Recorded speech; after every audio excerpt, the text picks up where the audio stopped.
education. You're trying to give the young people something that will help them, yet you don't know exactly what it ought to be.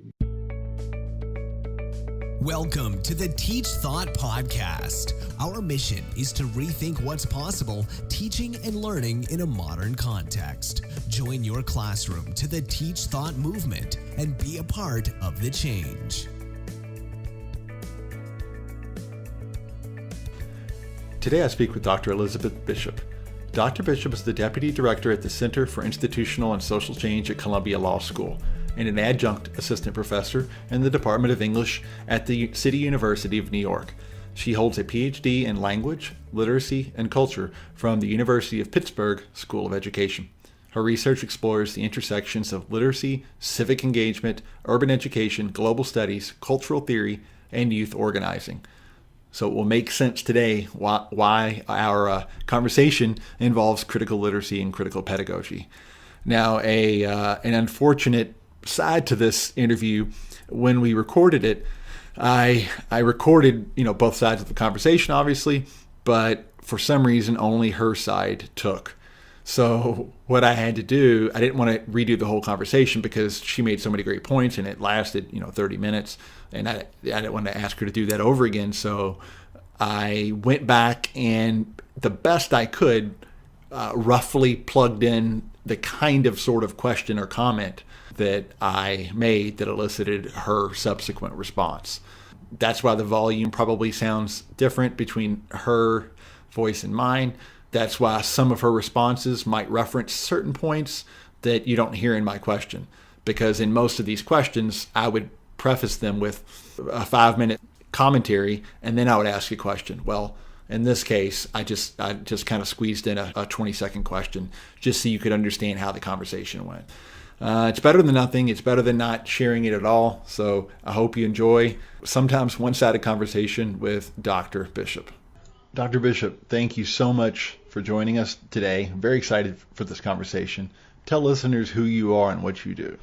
So thanks so much for having me. I'm Dr. Elizabeth Bishop. I'm the Deputy Director at the Center for Institutional and Social Change at Columbia University Law School. I began my career as a classroom teacher and have worked in New York City public schools across the K-12 continuum, teaching literature, writing, media studies, global history. I've spent some time working in teacher education as well, both at the University of Pittsburgh, at Teachers College, Columbia, and I'm actually currently teaching in the evenings as a adjunct assistant professor at the CUNY system, where I'm teaching community college, which is really incredibly rewarding, and it speaks to how fulfilling it is to be in the classroom. My early research is on really looking at the teaching and learning capacity of young people outside of school, even though I'm still incredibly committed to the work of educators and young people inside the classrooms as well. Interesting. So you're both in higher ed and in the K-12 classroom. What does that look like for you on a daily basis? So, at the exact moment that we're speaking, I'm not as inside of schools as I have been, although I just recently finished my kind of supervisory capacity working as the assistant director at the Peace Corps Fellows program at Teachers College, which is a really exciting program, actually, that brings returned Peace Corps volunteers back to New York. They go through the application process, but they become New York City school teachers. And there's really a lot of valence in the idea of cross-cultural understanding that, if you did spend time teaching abroad, you may have some capacity to really understand the multicultural and multilingual work of teaching in New York City schools. So I just completed that work when I started my job at the law school. And one thing that we're looking at right now as we're thinking about post-secondary access and completion for folks who historically have not had access to college, looking really right now at the South Bronx, but inevitably across the borough and also across the city, is to think about community schools and the connection to community college. Yeah, that's an interesting distinction between different routes for social change, whether it's institutional or bottom up and culturally driven. What sort of approach do you take when it comes to guiding communities through social change through higher ed kind of institutional mechanisms? We are cautious to make sure that it doesn't come across when you do this kind of, the Center for Institutional and Social Change by nature, when I first took this job, a colleague of mine at Teachers College said, I don't know what will be harder, the institutional or the social change. And that's exactly, the kind of the right perspective on this, that this work is both, it has to be about how do you work with individuals, schools, in classrooms, with young people, but also kind of how do you do more wider coalition and collective community building work. So, folks that we're partnering with and spending time doing research alongside are those people and organizations who have already been doing this work inside of communities. And I strongly believe, I'm trained as a researcher and strongly believe in the power of participatory action research and youth participatory action research, so that you're not really speaking from the outside, in kind of a classic ethnographic stance, but you are really standing in solidarity alongside the people who you're doing research with. So when we look at increasing access to post-secondary education and its connection to decarceration and decriminalization, it is a big question around how do you revitalize communities that have been historically disinvested in. And although that's massive, that's the work of trying to work in these spaces. When it comes to critical literacy work and helping build capacity within communities to change themselves, how do you approach that kind of work? How do you help uncover the affections and the skills and talents and resources that exist within a community that can allow themselves to change and grow? Absolutely. And so, really looking at how can you recognize what are the capacities that already exist in communities, and then how can you really leverage and catalyze, help bring together folks that know how to do this work, that have a commitment to the work, so that what you're really doing, and I'm at heart, I'm an educator and a youth advocate, is that you're creating leadership pipelines and that you're apprenticing people into the role of being a community leader. And one thing I hold really dear is the idea, it's articulated really well in the book Beyond Resistance, the edited collection, and it's the notion that you have to work with young people as leaders in the present, not just that you're training them to be leaders in the future. So it's got to be really you've got to consistently be in the present as you're understanding that there are young people, all young people know things that you as an educator don't know. And so to really leverage, it's a very assets driven model, but to tap into the knowledge that they do have and to build coalitions and wider initiatives around that. Traditionally, it's been students that are evaluated in their performance as far as they're adhering to institutional standards and how they're performing. Part of the shift towards critical literacy is kind of flipping those roles and thinking of new things to evaluate rather than student performance, especially academic performance. How can you help students and thus communities make that kind of shift to rather than students serving institutions the other way around and help institutions like schools and colleges and universities begin to serve those students? You said earlier the idea that the education really needs to serve both the individual and the collective community development. I think that's exactly right. There was some really interesting research done, I believe it was on behalf of the Heinz Foundation, but it was looking at the continuum of positive youth development and community development to youth organizing, and really to creating situations in youth organizing where that is precisely what you're doing. Individual young people are coming to the conversation with the things in their lives that are significant, whether those are things that they're excited about or major barriers and challenges, and that they're working together to recognize the ways in which their struggles, although perhaps different individually, collectively can be addressed. And, it's fascinating for me now, in all the right ways, coming back to the classroom and being able to teach in the evenings in an English department, because, a lot of the students I work with in community colleges have not always had professors who really believed that the organic knowledge that they possess is worthy of further research, of interrogation, of recognizing it as not just pop discourse, but as their real critical discourse of existence. And, even last evening we were talking about the idea, my research, I call it ethical intersubjectivity, but when I'm speaking with young people, we just talk about how do you struggle together across what can be conceived of as radical difference. And I often think of, I'm sure you've heard, the line from Lila Watson, the Aboriginal activist elder, and she says that if you come to help me, you are wasting your time. But if you come because your liberation is bound up in mine, then let us work together. Can diversity be a source of strength in pursuit of social change? Well, actually, that's I had some amazing advisors over my time, and that idea of kind of celebration of the politics of difference, which is Henry Giroux, or the idea of radical difference, which comes both from this one researcher, her last name is Welch, And it also kind of runs right into Chantal Mouffe, because I'm a theorist at the same time.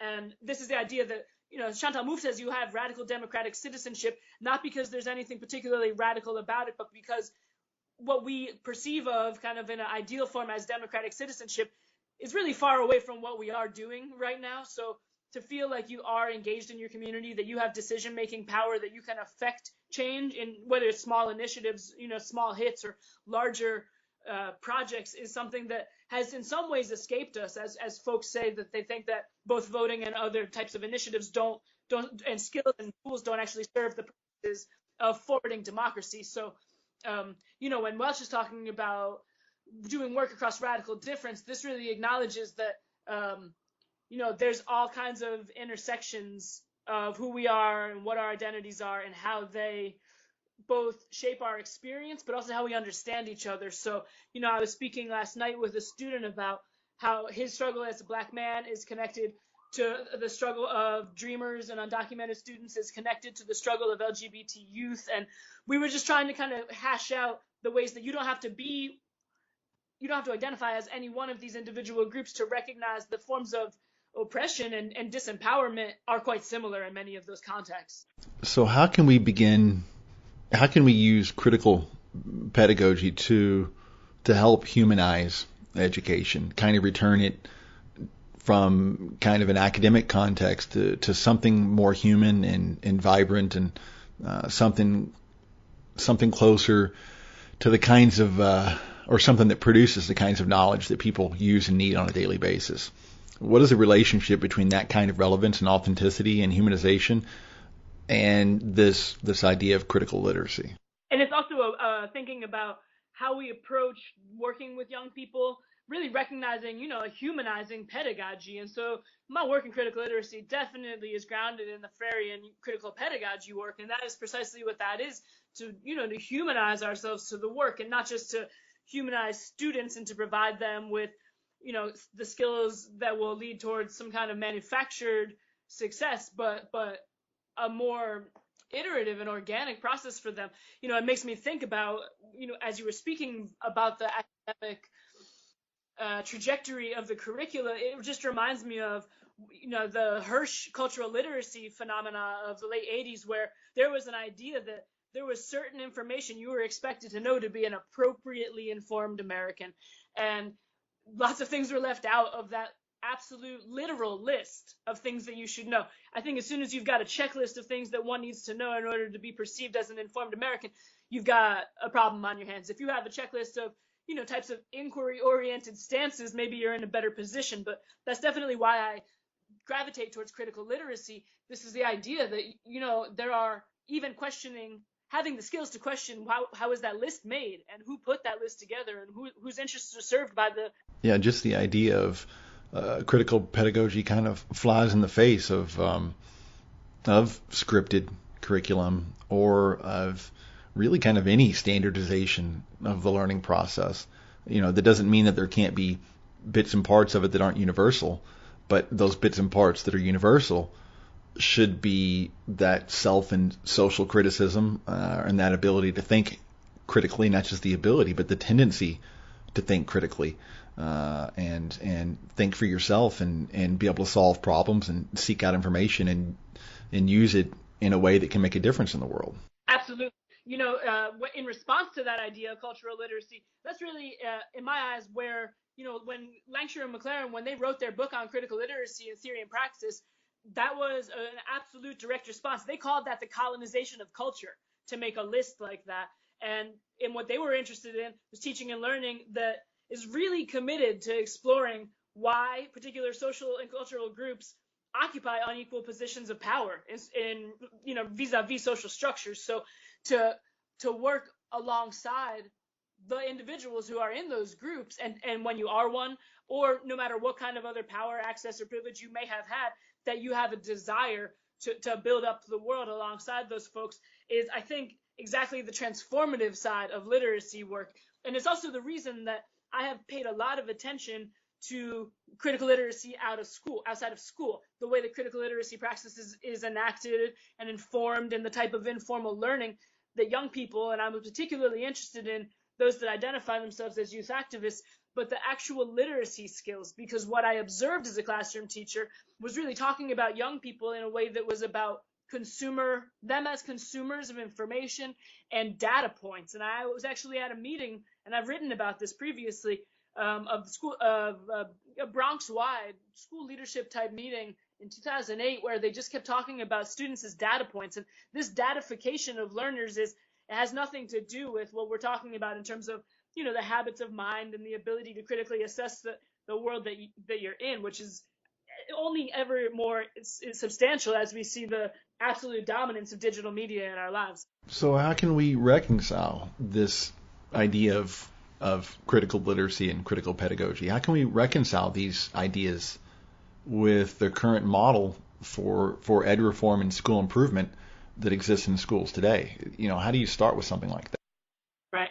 And, the context in especially in schools that have historically been underperforming, some of which have been taken over by the state various periods of time, is that there's really a push to, there is a side of vigilance in ensuring rigorous education that is obviously necessary, significant, and important. So to have certain expectations that powerful teaching and learning can happen in any context, but there is simultaneously really a parallel line, and this is what we know as corporate education reform, in which those that are dictating the terms of those standards aren't the folks that are teaching them, and that it is really some of that work becomes about the deprofessionalization of educators. And this is clear enough when you look at statistics that come out from the National Education Association that show the number of people who are leaving the teaching profession and why they are. And it's often because they feel that you have really very little control over what it is that you get to teach. So one thing that becomes interesting for me often, because of the focus of my book, Becoming Activists, Critical Literacy and Youth Organizing, is very much about thinking about what type of critical literacy learning youth organizers do outside of school. And I'm not the type of researcher to make a direct correlation back into the school. However, the 5 young people that are profiled in my book and the host of other young people I've worked with who are youth organizers, they've demonstrated, and these ones in the text even say, that the type of learning they did outside of school propelled them to go back to school the next day and ask harder questions in places like their history classes. So, there was because some of that critical consciousness that is developed when you have the critically literate, critical pedagogical space is not always cultivated in a space that is really driven by datification and testing. Not that testing can't serve some useful purposes, but it has to be ones that are genuinely iterative of who is in that classroom, and to really recognize that these are socio-political people and bodies. These are not just young people who leave the challenges of their home lives, challenges of poverty, underemployment, profiling in this city, stop and frisk. These are the challenges of their day-to-day lives. And for us to suggest that you need to leave that stuff at the classroom door and just kind of take in whatever information is extended your way has not proven to really position folks to be able to take over in more leadership capacities in their communities, because you aren't propped up along your learning trajectory to feel like you even have the skills to think creatively and widely.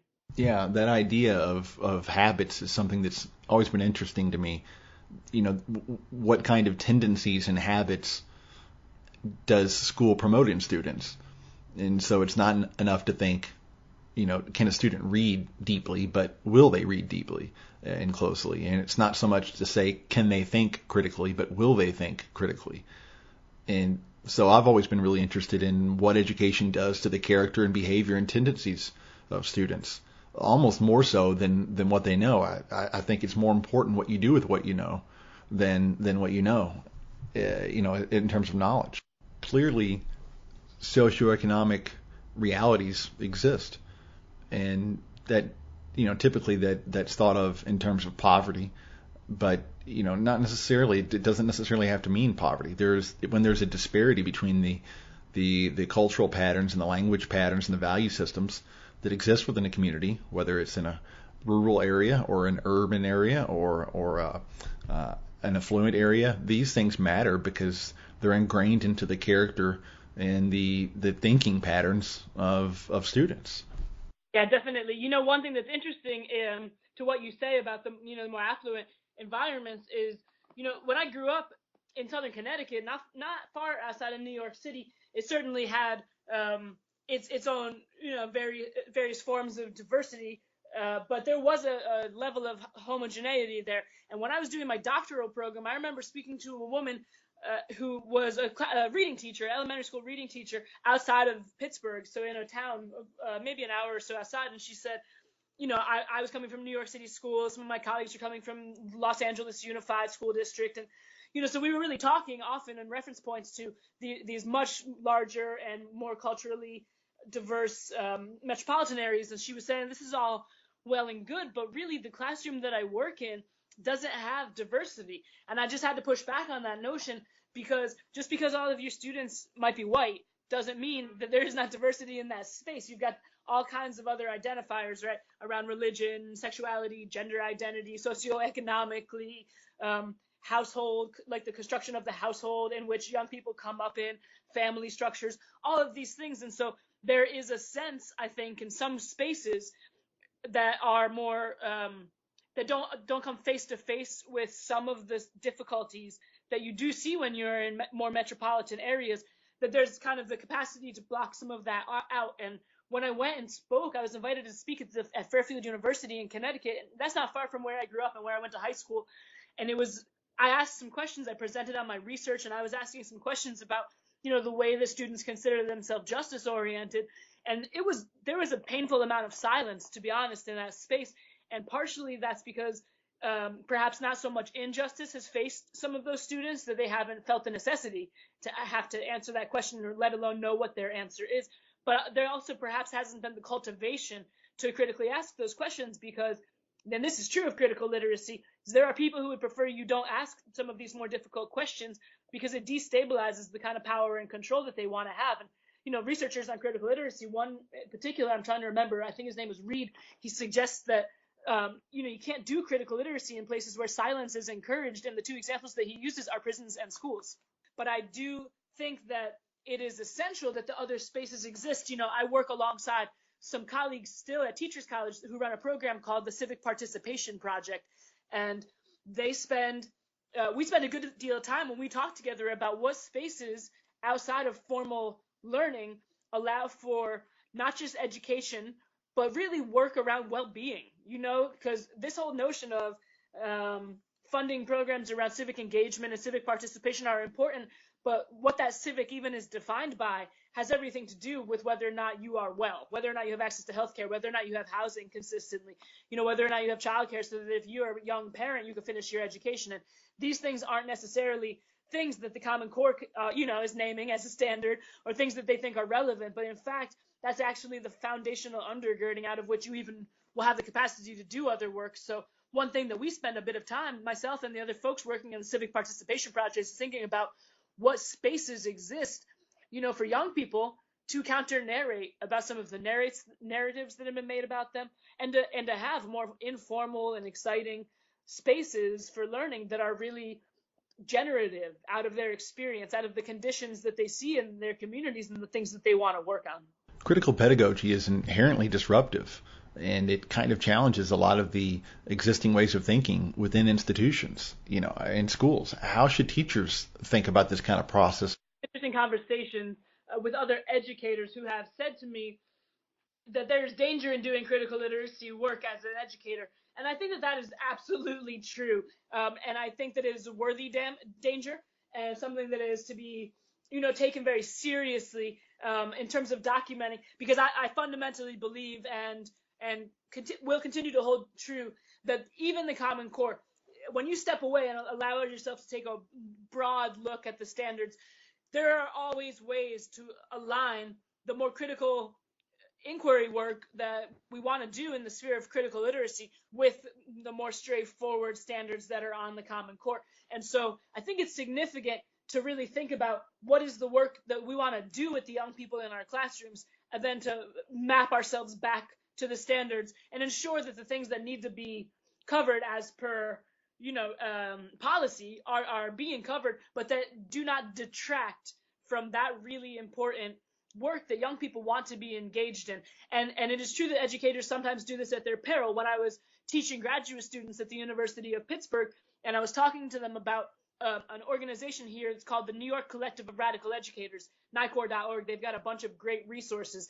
And I was explaining to them, that I had been involved with that group and that they do a lot of work. Their most recent conference was about justice, not just tests.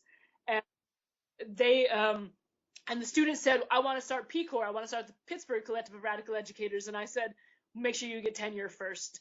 And that's primarily because I understand the stakes and really the barriers that you'll come up against when you do critical literacy work. When I was a classroom teacher in the Bronx, and my students were, not just with me, but also other work they were doing in their community-based organization, Global Kids, outside of school, they were starting to ask questions, and the topic they were most interested in was the food desert in the Bronx and the question of food justice and food injustice. And they wanted to get to the heart of why can't they access healthy food in their community? Why isn't it easy?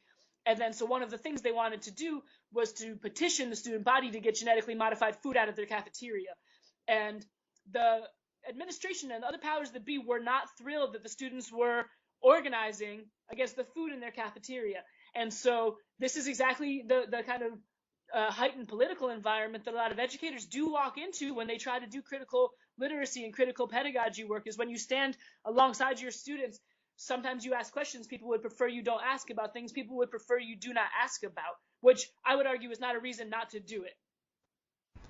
So I'm imagining a listener right now interested in the theory here, but maybe having some questions about what something like this would look like in their classroom, especially in an environment where they might not feel support or might not think that they have the sort of background knowledge to make something like this happen and help their students here. They may lack the district support or the administrative support or the collegial support to realize something like this. So, how can a K through 12 something like this? So, so one thing that comes to mind for me is just always that, because what you say is absolutely true in terms of both time limitations, expertise, experience, and support at a school-based level or at a district level. But there are certainly educators out there who are doing this and are doing it well.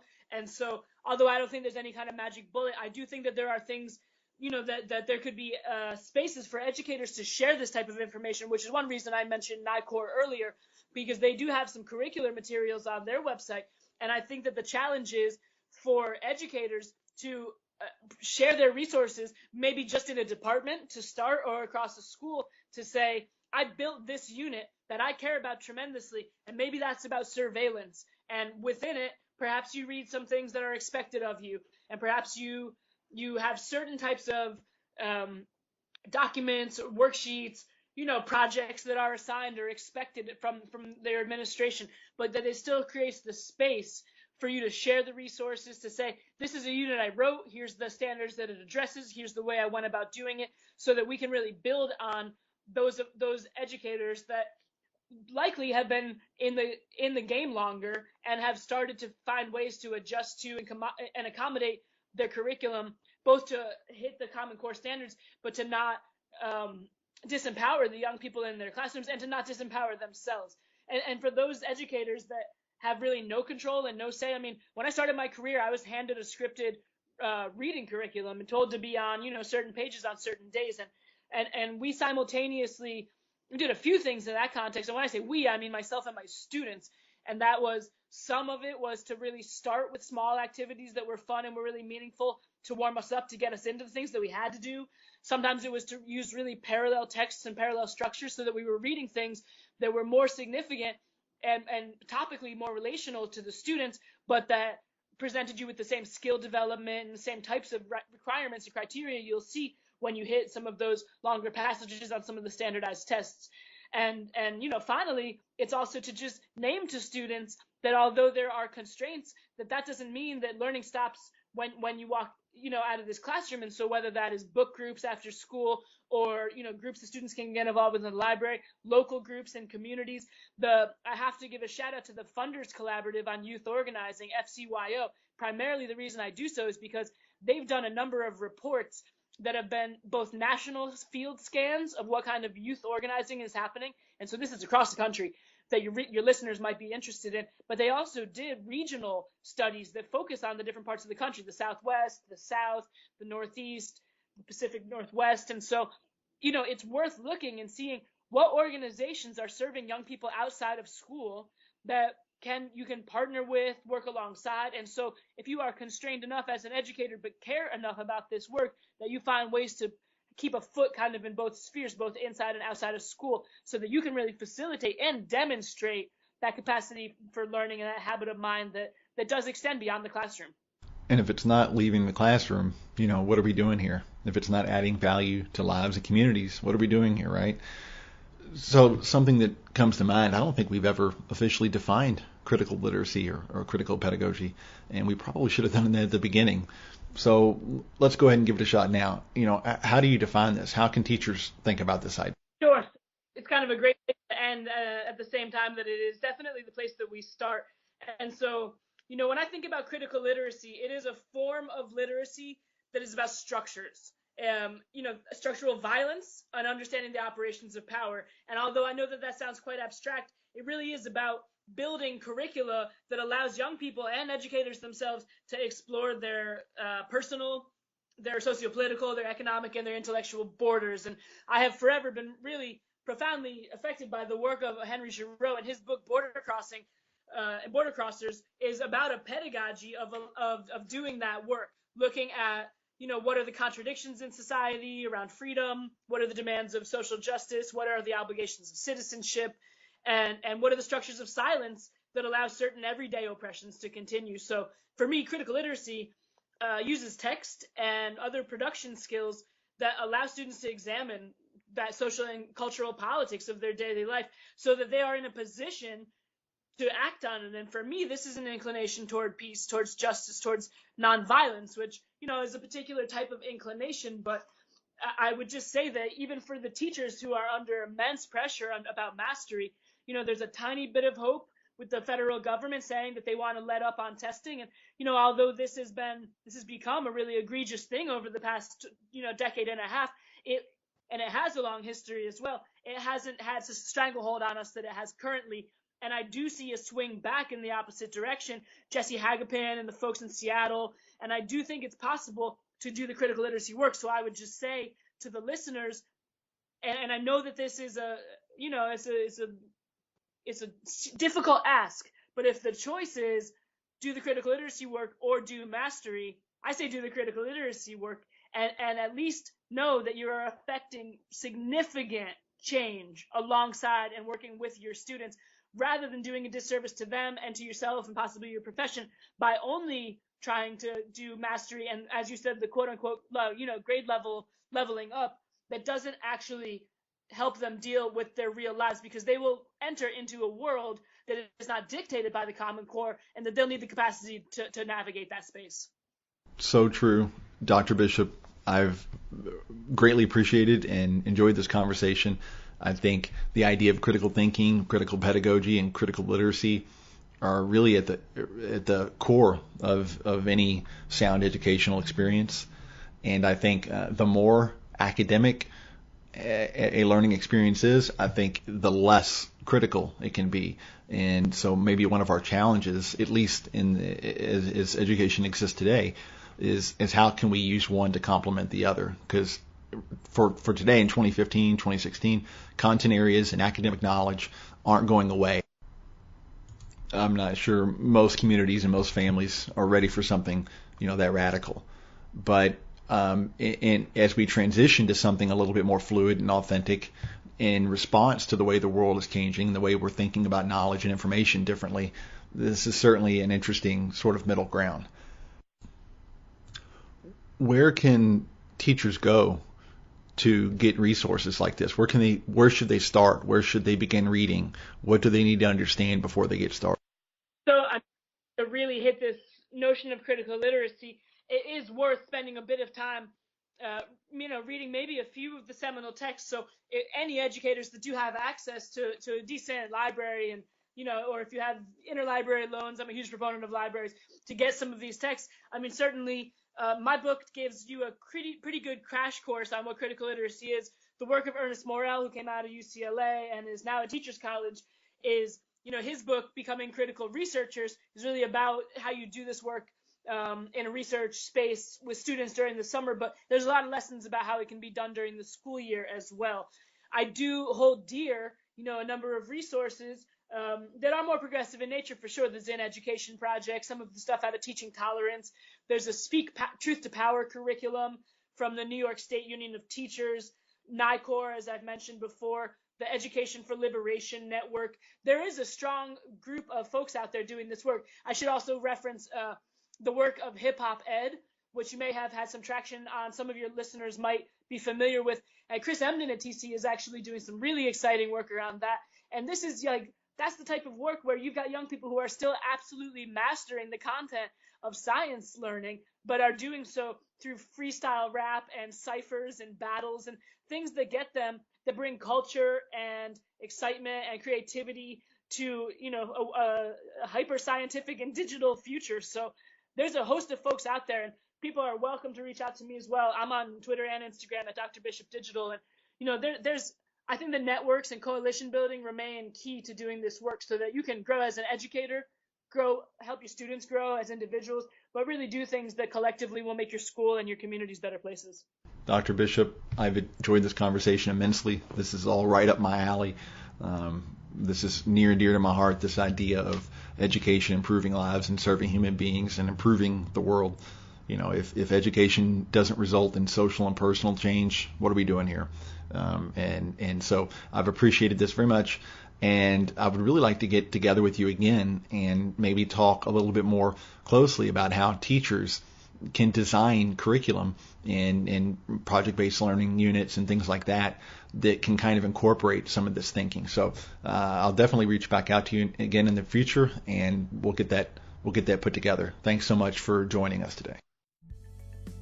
That'll do it for today. Thanks for listening. If you didn't hate it, please give us a quick review on iTunes. We record weekly and sometimes multiple episodes per week. Questions? Email us at podcast@teachthought.com or find us on the Teach Thought Twitter account @TeachThought.